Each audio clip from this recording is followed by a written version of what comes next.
Fala, gênios! Professor Rafael Alves aqui. No vídeo de hoje vamos falar sobre uma teoria extremamente interessante que pode nos ajudar a ter uma performance maior independentemente do contexto da tarefa, seja de trabalho, familiar, enfim. Então, antes de assistir esse vídeo, já sabe, se você não é inscrito no canal, se inscreve, ativa as notificações e envia esse vídeo para outras pessoas que também possam usufruir do conhecimento e evoluir constantemente. Roda a vinheta!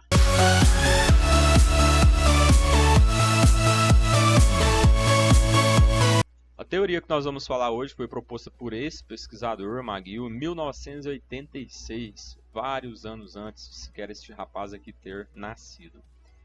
Ele demonstrou, através dessa perspectiva, e ele denominou ela de U invertido, que para produzir uma determinada resposta no meio esportivo, é necessário que os sistemas, essa foi a divisão que ele usou, emocional, mental e fisiológico, sejam ativados simultaneamente. Então, basicamente, com a imagem fica mais fácil de entender, para se ter a melhor performance possível no meio esportivo, é necessário que os sistemas emocionais, mentais e fisiológicos trabalhem simultaneamente. Geralmente, as pessoas tendem a vincular a performance esportiva, ou seja, o quanto aquele atleta desempenha, somente a uma característica física. Então, somente a perspectiva de, quanto mais ele estiver treinado fisicamente, melhor vai ser a resposta dele, frente a um jogo, por exemplo, a uma determinada competição. Mas, na verdade, não faz muito sentido. Por quê? Porque em meios esportivos, em várias modalidades esportivas, exigem que o atleta não esteja bem somente fisicamente. Por quê? Porque a tomada de decisão não exige somente do aspecto físico. Vou dar um exemplo para vocês. Imaginem um jogo, por exemplo, de futebol, para ficar mais fácil de vocês entenderem.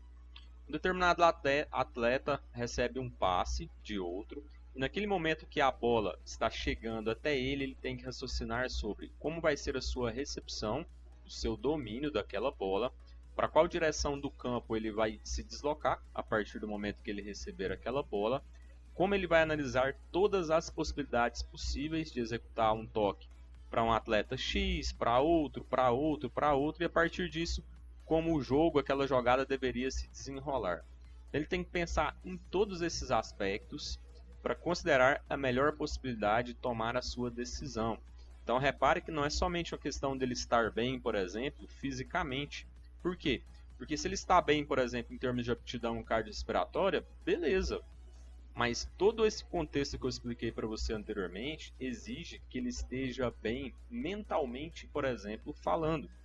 Então imaginem o seguinte, que este atleta que recebeu essa bola está passando por um divórcio extremamente conturbado, vários problemas para resolver. No momento que ele recebe aquela bola, se ele não estiver 100% no jogo, nas perspectivas do jogo, ele não vai tomar a melhor decisão. Então, nesse cenário, para todas as outras modalidades esportivas que você possa imaginar, a mesma perspectiva se repete. Não é o suficiente o atleta estar bem fisicamente falando, mas ele precisa estar bem emocionalmente.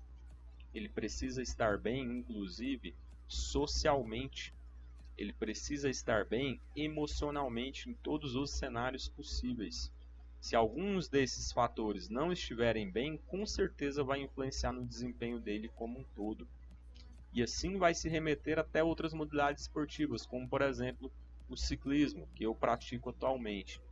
Quando você vai treinar, entretanto, apesar do físico estar bom, a sua parte mental não está, você está preocupado com algo, tem uma conta para pagar, está preocupado se algo vai dar certo, não vai dar certo, o seu desempenho vai ser menor. Sabe por quê?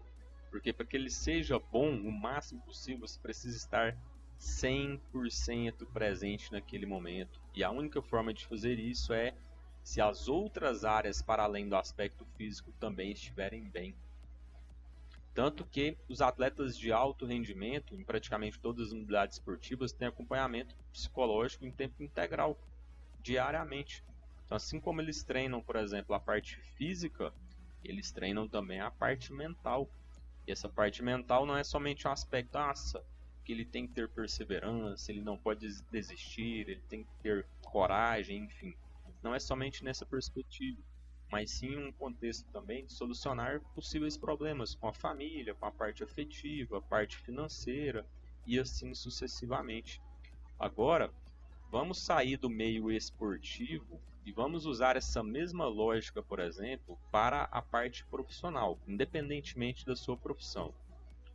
Você só tem um bom dia de trabalho, se entregando 100% e mostrando sua melhor versão, se você estiver bem o máximo possível em todas as áreas da sua vida. Então imaginem o seguinte, que financeiramente você não está bem. Tem várias contas para pagar, talvez você não vai ter dinheiro suficiente, vai ter que fazer um empréstimo, enfim. Se você está muito preocupado com isso, extremamente preocupado com isso, quando você for atender um cliente, por exemplo, o seu atendimento não vai ser o melhor possível. Por quê? Porque a sua parte mental não está completamente focada naquela tarefa. Você está dividido. E se está dividido, não há uma entrega 100%. Você não consegue entregar o seu melhor. E assim se remete para todas as outras funções de trabalho, não somente uma que tem um cliente, entre aspas, atendendo. Como, por exemplo, professor, no meu caso, professor universitário. Se eu for ministrar uma aula e estiver preocupado com outros fatores para além da minha aula, para além de prestar atenção, por exemplo, nos alunos, na interação, nos exemplos para que eles entendam melhor, a minha aula não vai ser a melhor possível. Pode ser uma boa aula? Pode, beleza, pode ser uma excelente aula. Mas vai ser a melhor aula que eu conseguiria ministrar? Não. E assim em todos os outros contextos. Então, às vezes, nós preocupamos muito com a parte mais predominante. Por exemplo, eu participo de corridas de ciclismo, de bike. Então, se eu me preocupar muito com o aspecto físico e esquecer a outra parte, a mental, meu desempenho não vai ser o melhor possível. Vamos supor que eu trabalho em um banco, banqueiro, sentado o dia todo. Se eu penso assim, aqui envolve muita matemática e tal, relação interpessoal, então eu vou me dedicar muito nessa área. Mas eu não invisto no contexto físico, eu não estarei exercendo a melhor função. Principalmente em um contexto, né, que geralmente as pessoas confundem muito as coisas. Elas pensam assim, eu prefiro treinar a minha mente do que treinar o meu corpo. Caramba! Se você não tem uma saúde física, você não tem nada. Se você se tornar doente, você não consegue produzir nada. Você não consegue trabalhar, você não consegue relacionar com a sua família, com o relacionamento afetivo, com a parte social, com nada. Então não tem essa questão de ficar dividindo. Porque isso aqui eu preciso investir somente a minha parte mental, só estudar. Isso aqui somente o físico. Inclusive aquelas desculpas que são extremamente esdrúxulas, né? Não, eu prefiro investir na minha parte mental do que na física, como se pudesse dividir.